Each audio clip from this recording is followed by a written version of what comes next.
ஒரு mixie jar எடுத்துகிட்டு அதில் 2-3 சின்ன வெங்காயம், பூடு, இஞ்சி, பச்சை மிளகு இதை போட்டு நல்லா அரைச்சி எடுத்துக்கலாம்.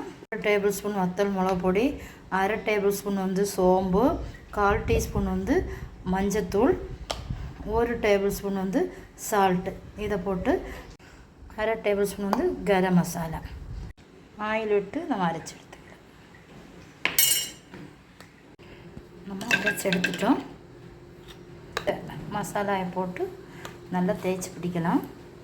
இப்படி போடும்போது மசாலா வந்து நல்லா டேஸ்ட்டாக இருக்கும். மசாலா நல்லா பிடிக்கிட்டு 1 மணி நேரம் கழிஞ்ச பிறகு எடுத்துக்கலாம். ஃப்ரை பண்ணிகிட்டு இருக்கும்போதே கறிவேப்பிலை போட்டுருங்க. அப்போ இன்னும் டேஸ்ட்டாக இருக்கும். எப்போவுமே ஹார்டாக வந்து ஃப்ரை பண்ணக்கூடாது, மீடியமாக நம்ம ஃப்ரை பண்ணி எடுக்கணும். அப்போ தான் வந்து சாப்பிட்றதுக்கு ரொம்ப ஜூஸியாக டேஸ்ட்டாக இருக்கும்.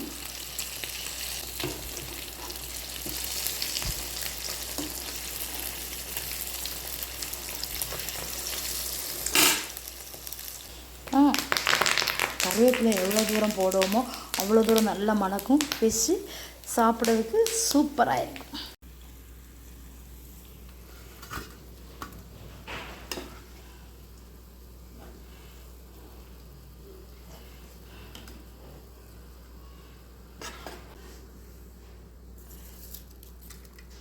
கண்டிப்பாக நீங்களும் ட்ரை பண்ணி பாருங்கள்.